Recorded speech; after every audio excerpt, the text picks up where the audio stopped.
My name is Colin, from a PhD student at the University of New South Wales in Sydney.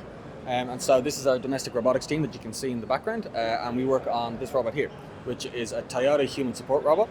As the name would suggest, it's built by Toyota. It was given to us for both research and development purposes. This one we've called Blinky, after Blinky Bill. We had to have some Australian connection to it.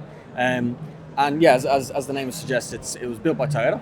And Toyota it's a prototype robot, and they've given it to various different universities around the world. I think we're probably one of the only Australian universities that has one at the moment, or we're certainly one of the first to get one.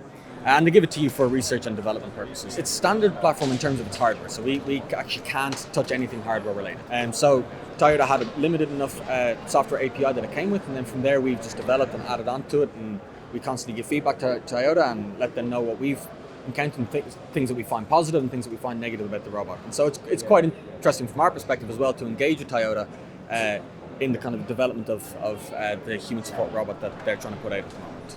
Well, this is a service robot. So the idea is that it goes into an apartment, it goes into an office, and its idea is just to help people with whatever general day-to-day tasks they need. So, I mean, the at-home competition is specifically tailored towards household tasks. So it's things like packing a dishwasher, clearing a table, cleaning up the floor, general domestic related tasks that you've got to solve on a daily basis. And for a human, it's incredibly trivial to solve something like that. For a robot, it's incredibly complex. Please raise your arm if you would like to move.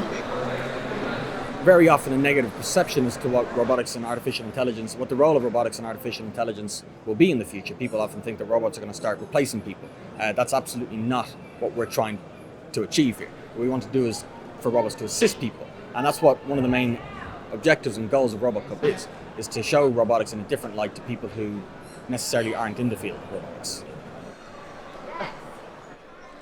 Even just to do one of these challenges has taken three of us maybe the entire year to actually work out all of the different elements that need to go into it, and then once you actually work that out, you need to actually start developing the software around it. And it takes huge amounts of work, and guys behind me have put in a vast amount of work this year to actually get this to where it is at the moment, and we're very proud of how our robots done this particular competition. But it's a solid year of work.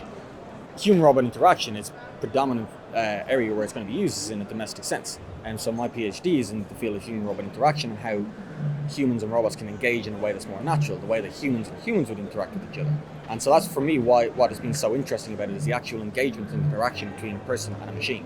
People don't have things like this in their house at the moment. At the moment, the technology is too expensive for it to be kind of widespread. In terms of actual robotics and hardware that go into houses and actually engage with people and accomplish day-to-day tasks, it's not widespread yet.